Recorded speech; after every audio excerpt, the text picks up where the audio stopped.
about a few of the benefits of Ha breathing. Number one, the main thing that we're doing is we're opening that artery. And again, as I've said in past videos, here's what happens. There is literally an oxygen sensor on that artery. And when the blood's going through it, it notices if there's enough oxygen and glucose in your bloodstream. And if there is, it opens up and it relaxes you. That's why a lot of women's folk tales, they're like, how do they say this? Something like food is the door, the stomach is the doorway to a man's heart. There's some truth to it, but technically it's the groin, and I might go into it a little bit later. But food, here's one thing, is a lot of guys will go on a date and not eat. And what happens is you need to eat food, the complex carbs and protein, because they all break down. It's called the Krebs cycle. And it all breaks down to the very smallest food, which is glucose. Whether you're eating meats, vegetables, complex carbs, medium chain carbs, whatever, and simple carbs, simple sugars basically, they all break down to glucose. So you need to have food in you and also breathing, okay? Now when you're doing your meditation, now here's the really cool thing about this. If you're meditating, when I went through a huge meditation stage, I wouldn't eat food sometimes for days. And I mean for days. One time, the most I did was 14 days, and I meditated every day. When you do the Ha breathing, it turns something on inside your system to where you don't need food. All of a sudden, you're not hungry. All right? If you have low blood sugar, like I'm one of those people that if I eat too much sugar, the insulin keeps kicking in and it drops. I'm like the opposite of diabetic. It drops. Okay?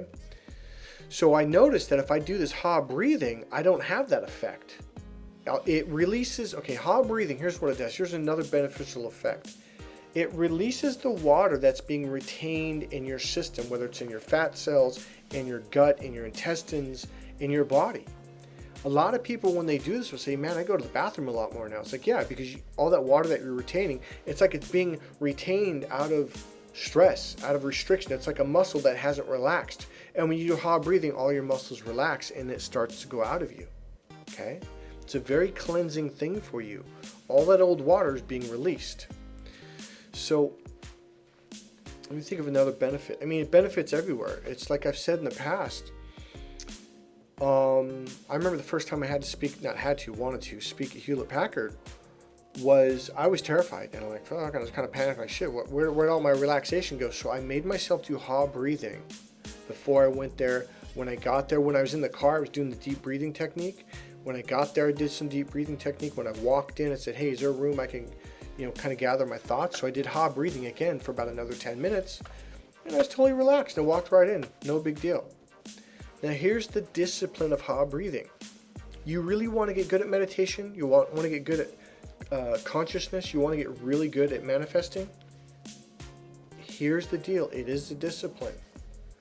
I would do Ha breathing, I would say 20 minutes, maybe more, 30 minutes, before I would completely, because there's a point where you completely relax. There's like a silence that begins to happen. Because when you're putting your awareness inside your body, it's like all you're aware of is your Ha breathing. And all the other thoughts begin to go away, and now you have silence of mind. Okay?